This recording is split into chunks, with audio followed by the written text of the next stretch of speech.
Yo, what's up? It's your boy back with another one here for you. We have an excellent silly goose video here today. I just want to talk about this picture. I want to talk about No Man's Sky. I want to talk about Light No Fire, and I want to talk about Starfield. The um, the picture we're looking at here today is very funny to me for a lot of different reasons. We're looking at Sean Murray, the head of Hello Games, the creators of No Man's Sky, and the new upcoming awesome, super dope looking survival fantasy RPG that we're all talking about, Light No Fire. Todd Howard, of course, is the head of Bethesda, right? The guy on the right side. He's been in charge of Bethesda for a long time now. I want to say like over 10 years. Perhaps not exactly, but basically I believe he was in charge when Skyrim came out. So that's the only thing that matters, right? No, but Skyrim was an amazing game. It was the last game I fell in love with from Bethesda, the one and only actually. I wasn't a huge Fallout person. I thought Fallout 4 was good. I really did. I'm sure New Vegas was good and everything before.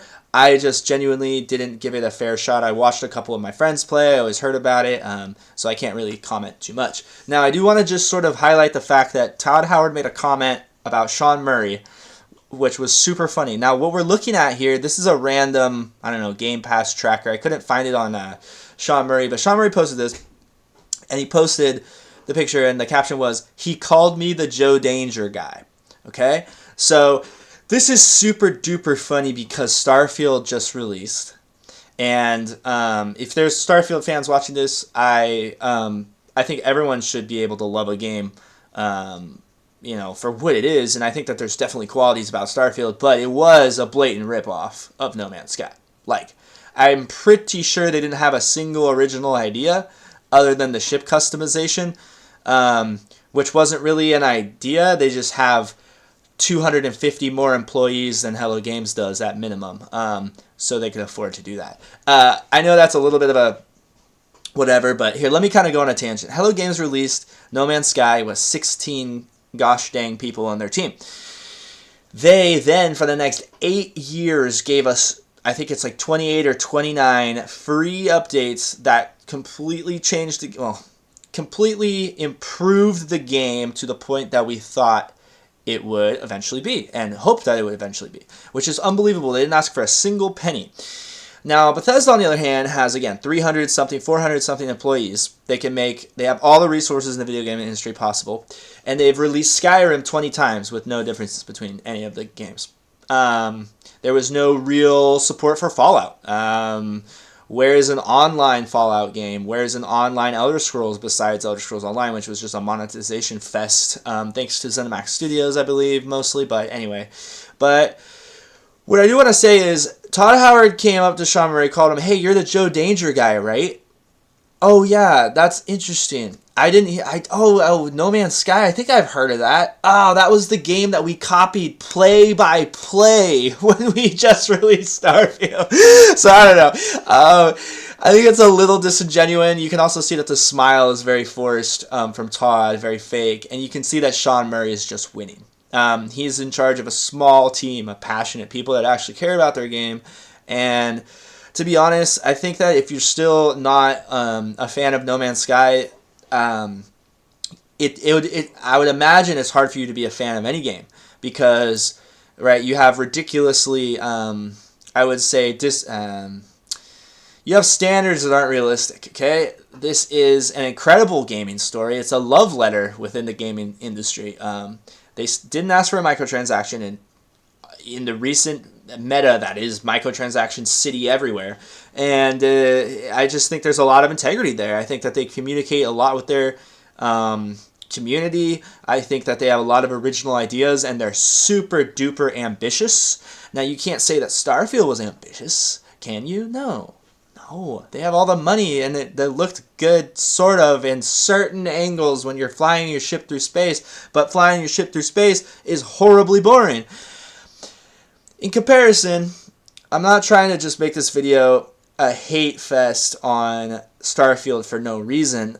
I think it's just interesting and telling about the industry, right? Let me bring up a curveball. Where the heck is Pokemon Coliseum 3? Every single person that's a Pokemon fan would buy that game in a heartbeat and you know what I mean? I remember like when Pokemon, when the first Pokemon Colosseums came out when I was a mere blob human. And now I'm like 28. It's been like 2 decades and we still don't have anything even close.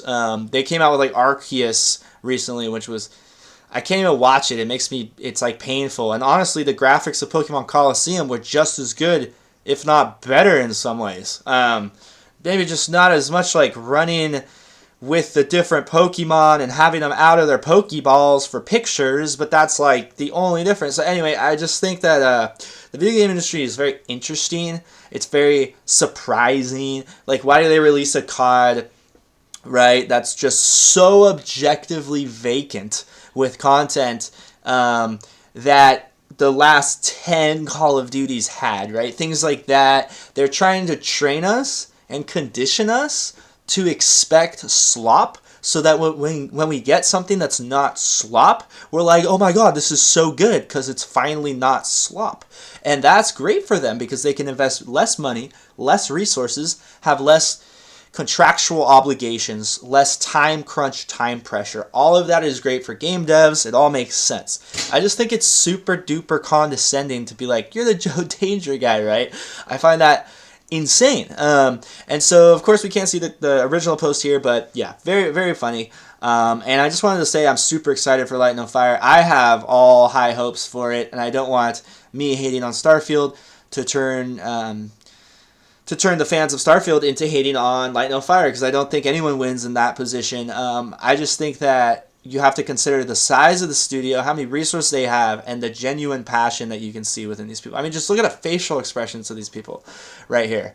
I understand, like, Todd Howard might have been frustrated he didn't win Game of the Year, but they don't deserve Game of the Year. And so that's what's funny. Like, you see a game like Baldur's Gate 3 come out, and it's just dripping with passion, dripping with artistic prowess. You can't even have a discussion about Starfield and Baldur's Gate, in my opinion. If you try to, you're insane. You know what I mean? And I haven't even played Baldur's Gate 3. I don't even think the turn-based combat is for me. I think that would actually bug me a little too much for me to really get invested. I don't know what it is, but it's just like, look at the artistic passion that is oozing out of every pore. You know what I mean? So anywho, a little bit of a tangent. I'm just so excited for Light No Fire.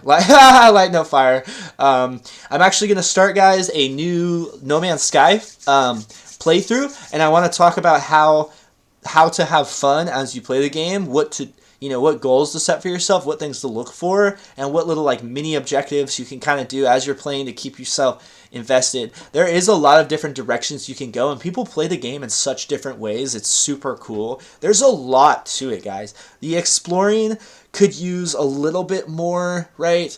Yes, I understand that you start to see the same assets and everything over and over again, right? Like particularly for me, the biggest letdown was the hot planets. The volcanoes are all like the same exact shape and they all erupt like in the same fashion and stuff. That's super duper lame. I'm not going to excuse that. Like, I really don't know, or they couldn't have just had like a few more volcano models, right?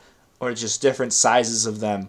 Or just have random variables set to the projectile. So at least like if there is like, maybe there is. I just can't even notice it, right? And anyway, it looks like Light No Fire is going to do a lot of different things. I think that they've learned tremendously about how the community responds and what the community wants, which is huge priority, number one.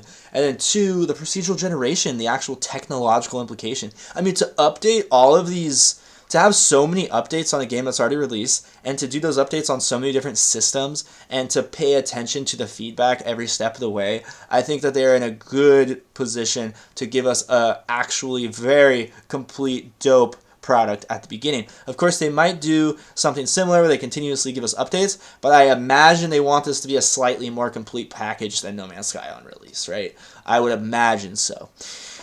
I know that we always want to be optimistic and things like that, but hey, I could be wrong. I could be totally insane. And to be honest, disclaimer, I have not played Starfield, but I've watched probably 7-8 hours worth of gameplay at this point, from different scathing reviews to just highlighting what these are the most fun things you can do in the game, and there's like 5 things that are terrible basically, and those are like the literal only things you can do, and most of it's just like a talking simulator and like fast travel teleport to this planet to go pick up a rock, fast travel teleport to another planet to go deliver a rock, and it's just, I don't know. So I guess this turned into more of a hate fest on Starfield, but I'm just not a fan of Todd Howard. I'm not a fan of Bethesda at all, and I'm a huge fan of Hello Games. Let's go. It's our time. Let's bring passion and artistic prowess back to the industry, baby. Yeah. What other game do we really need? Where's more Sly Coopers? Sorry. Anyway. All right, guys. You know what I mean? Anyway, much love, guys. Before you leave, tune in for the No Man's Sky playthrough. I'm going to keep talking about Light No Fire, and tons of Magic decks are on the way as usual, so if you like any of those things, great. I also play competitive Pokemon. I haven't brought that into the mix, but I want to be the best Pokemon player in the world one day before I die. It will happen. Mark my words. Okay. You guys rock. I'll see you in the next one. Take care.